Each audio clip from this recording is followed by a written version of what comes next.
Cerita sopir mobil masuk jurang sedalam 150 meter di Kepahyang, Bengkulu, berjuang mendaki tebing curam. Cerita sopir Toyota Innova, detik-detik mobil terjun ke jurang sedalam 150 meter di Jalan Lintas Curug Kepahyang, tepatnya di Desa Pungguk Beringan Kecamatan Ujan Mas Kabupaten Kepahyang Provinsi Bengkulu. Sang sopir, Ilham Sabri, 27 tahun, mengatakan ia dan 3 penumpang baru pulang dari Sumatera Selatan untuk suatu urusan, dan akan kembali ke kota Bengkulu. Begitu di lokasi kejadian, Ilham mengatakan dirinya tak ingat persis apa yang terjadi, namun tiba-tiba mobil sudah masuk ke jurang. Beruntung, Ilham dan penumpang lain tidak mengalami luka serius.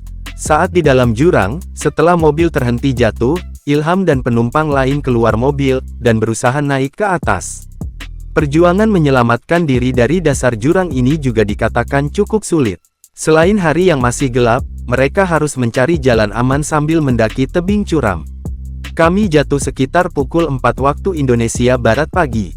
Setelah agak tenang, kami keluar mobil, dan mendaki dinding terjal jurang.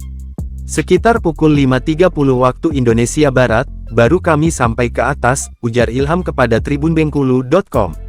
Sampai di atas, baru kami cari pertolongan. 2 keluarga saya yang perempuan kami dahulukan untuk ke kota Bengkulu dengan travel, ujar dia. Ilham sendiri bersyukur mereka masih selamat, mengingat dalamnya jurang tempat mereka terjatuh. Ditambah, tidak ada luka-luka serius yang mereka dapatkan. Mobil Ilham sendiri, Toyota Innova dengan plat nomor D1498 PM berhasil dievakuasi pada Senin sore tanggal 28 Oktober tahun 2024.